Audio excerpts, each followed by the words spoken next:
I have to say something before starting, that I apologize with everybody, everyone, and thanks.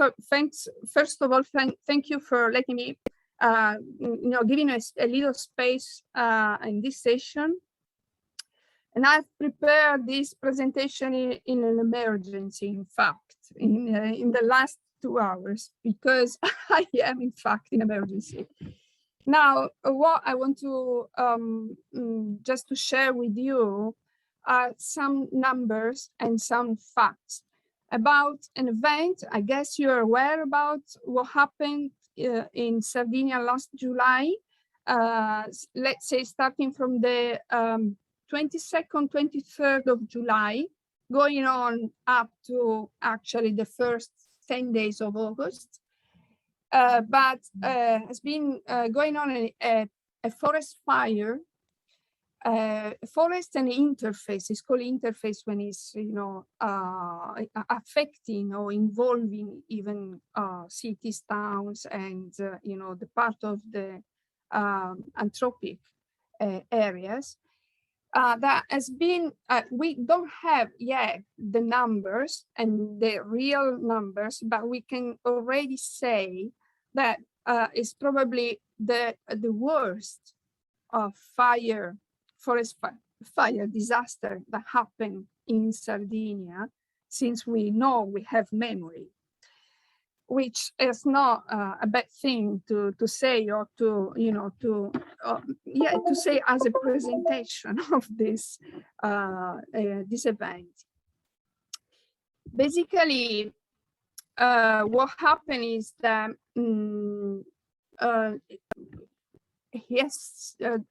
this event that I've seen myself being involved since the very beginning, up to 5 days, where the phenomenon was developing, and it was growing and growing, and giving us the feeling that there was something difficult to be managed while that was developing, has been involving many the world of the civil protection system at the regional level, at the national level, and at the European level.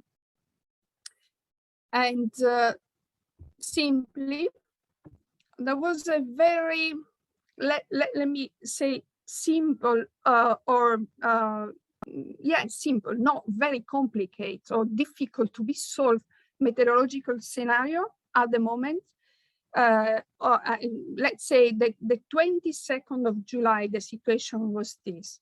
You have the MSG, an MSG RGB image, and the overlay there are the geopotential at 500 hectopascal, to say that there were 3 main, let's say, meteorological objects typical of for July, for the Mediterranean area, for Europe as well, and Sardinia in between. But without going through the details of this image and the next image, that is, the comment is just the same. We had 2 minimum structures, and in between a high pressure coming from North Africa. That is a phenomenon that is happening more and more often. In the last 10 years, there's been, well, actually it's been always there, especially for July. In July, in that specific dates of July, but now the persistence, the time that it persists, this North Africa high pressure is becoming longer and longer. But for us, two evidences: the satellite information, and thanks to all the products that we get, especially from the European Meteorological Center and the EUMETSAT, that we use every day, every moment of the day. We, as a civil protection system at the European level, but at the local level. So this fact was one fact very clear. Plus, there was also, there is also, and this happened every year, the acknowledgement that between the 20th to the end of July, we must expect the best, the worst meteorological situation, a context to help the development of fire. Let's say that as a civil protection, especially for the meteorological analysis, the three main variables, meteorological variables we study and we analyze at the daily basis are temperature, wind, and relative humidity. And it's important to analyze the three of them to understand what possible hazard, fire developing hazard can happen to a specific territory. And we are talking about Sardinia, so we do analysis for the Sardinian territory. So, so there was the statistical information and the real fact meteorological scenario that was going on. So since the 22nd, so you see, we came out with a severe weather condition alert, a warning. And it was the 22nd of July. We did already came out with and published this alert saying that starting from the 23rd, we might expect severe conditions in terms of high temperature. And of the three variables I told you, the dominant was the temperature, and that was deciding the scenario, okay, of the hazard for the next days over the wind, over the high, over the humidity. So we were expecting temperature higher than 40 degrees. In fact, we had much more than 40 degrees Celsius, and there was, average of 45, 46 for not a long time, because then in August we had for 12 days severe conditions. But what was happening is that we did have we also had the wind context against us with that specific temperature field expected. And the wind context, the wind fields were from the south, specifically from the southeast. And the wind we call Scirocco, that is really, it's not the Mistral, it's not other winds, but it's the Scirocco that triggers with high temperatures, they easily forest fires. So we had this scenario, and the 22nd, so we had the alert. The 23rd, there was the first, you see these four Sardinia's images, pictures. So they are forest fire hazard bulletins. And we publish them, and we generate them on the daily basis from the 31st of May to the 31st of October during the fire season, we call it. And you see, there were the first red colors that is the top color in the hazard scale, talking about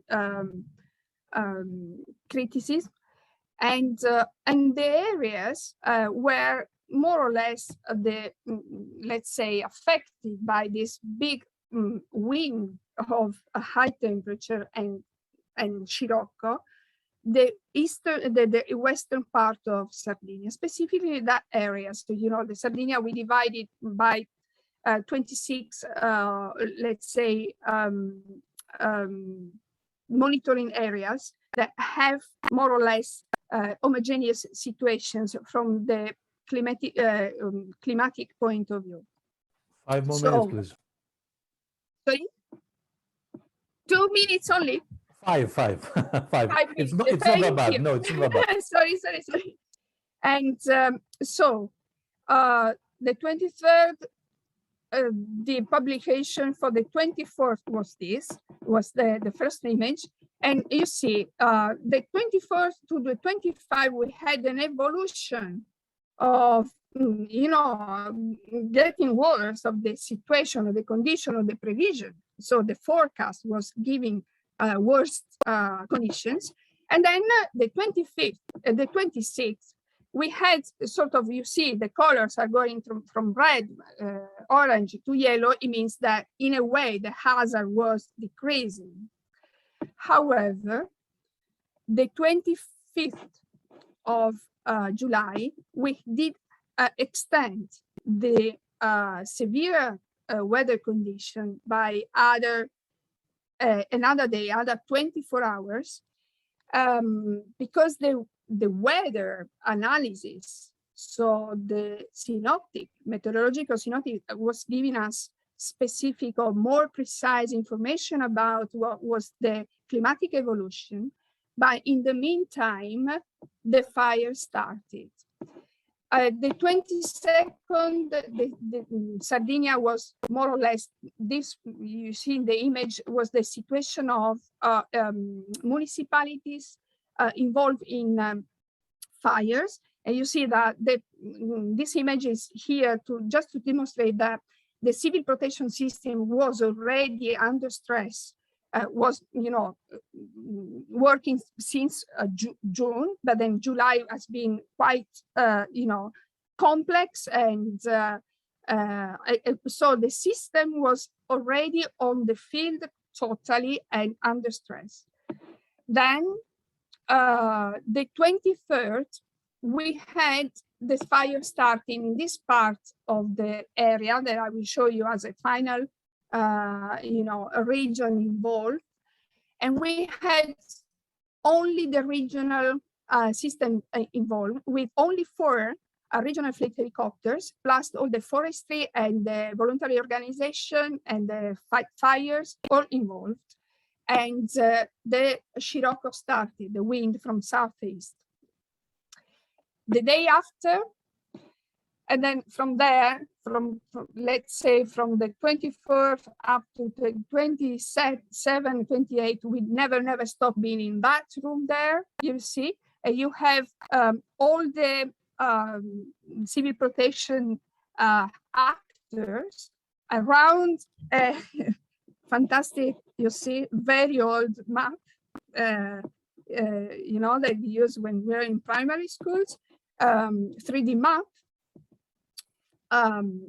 trying to understand how to, at that point, while the fire was evolving, not only keep, you know, in safe people, animals, gods, everything, but also all the people that were already involved in, you know, in fighting the fire.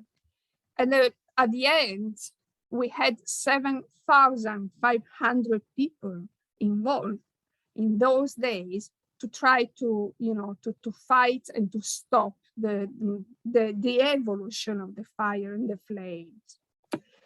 The first day we had about 500 people evacuated. The second, in the evolution, we had more than 1,500 people evacuated from 7 different municipalities. And you see, we had at this point 6 regional fleet helicopters, one Army helicopter from the national, 9 Canadair means all the fleet, Italian fleet, plus all the system already involved and already in shifting, you know, because there was a continuous activities day and night. Third day, 2 minutes, just the state of emergency declaration by the president of the region. And we had the national department coming. And what happened here, the 26th, was, this is important because we had all the helicopters involved, but then we had also all the Canadairs, national Canadairs, so the number they are assigned to Italy, plus the Canadairs from Greece and France. So we had the European emergency system acting, and it was activated, and so we had that support. Not all people went back home, but most of them, they were safe in some villages. And this is just the last one. To give you just some numbers that I had to that just put down now, to say that you see that you have, thanks to the usage of satellite, the satellite technology has been always there to support decisions. Without that, we could not do anything, nothing, from the meteorological analysis to the decision, you know, of tactical and strategical decision on how to move people in the territory according to the evolution of the phenomena. Real forest burn is 14,000 hectares. Overall, the area is about involved for that one, for this event is 22,000 hectares. We had a huge, enormous, not even mentionable number of animals dead, a big loss of animals, more than 10,000, and not estimated wildlife loss, still not estimated, but now we are starting doing, you know, accounting possibly the loss of economical loss in terms of, you know, activities, houses, and all the, you know, anthropic elements. And at the moment, what we are doing is, because that is the main thing, is to keep monitoring the territory, because now the main, let's say, hazard will be with the the rain season starting, the possibility and the very high possibility to have floodings, especially in this area where so many hectares of bush and forest has completely disappeared. And so we do have a real problem in these areas now. And as far as civil protection is concerned, because we are really scared now that September, October is the moment we have the convective rain storms. It will be, you know, a very important to support the people and the territory there to sort of prevent another disaster on top of this horrible disaster that I try to, you know, to describe now. And that's it. Thank you, Daniela. Okay.